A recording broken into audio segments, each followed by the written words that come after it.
Traders, FX Pip Collector here. Today is Thursday, November 14th, and I'm going to be analyzing gold, starting on the monthly, working my way all the way down to the 1 hour time frame for the full top-down analysis. But also, don't forget to check out my website, FXPipCollector.com, if you would like to get access to my swing trade setups, my daily members-only live streams on Zoom, and my 34-video trading course, all included for only $30 per month.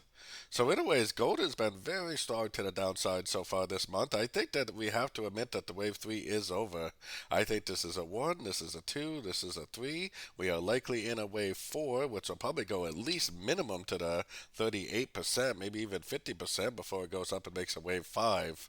Also keep in mind that this wave 4 is probably going to last about 5 months, and we're only in month number 1 right now, so just keep in mind how long these things should last.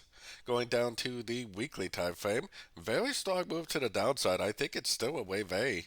I still believe at some point it is going to turn up and make a wave B and then go down and make a wave C, but it definitely doesn't have to do it now. I mean, it possibly could drift down quite a bit more before it decides to go up and make the wave B. So let's head down to the daily time frame.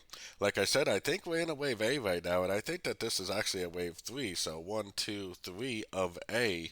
We're going to have to see a wave 4 and a wave 5, I think, just to finish off the wave A. And like I said, it doesn't have to finish here. I mean, it could finish down here if it wants to. Eventually, it should make a wave B, and eventually, it should make a wave C. But it definitely doesn't have to do it now. And like I said, this correction should potentially last around 4 or 5 months based on the size of the wave 2.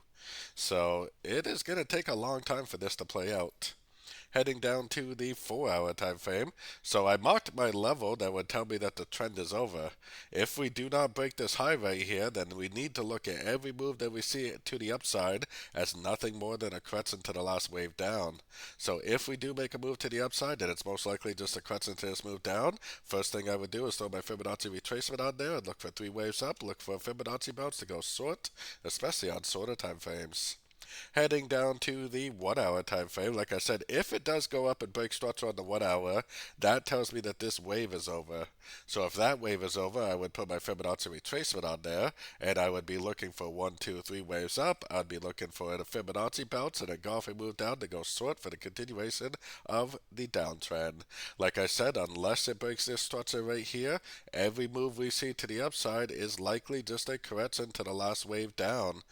If we really are in a wave 3, then wave 3s are supposed to be the biggest, strongest wave of a trend, so we definitely should be looking for shorts primarily at the end of 3-wave pullbacks and Fibonacci bounces.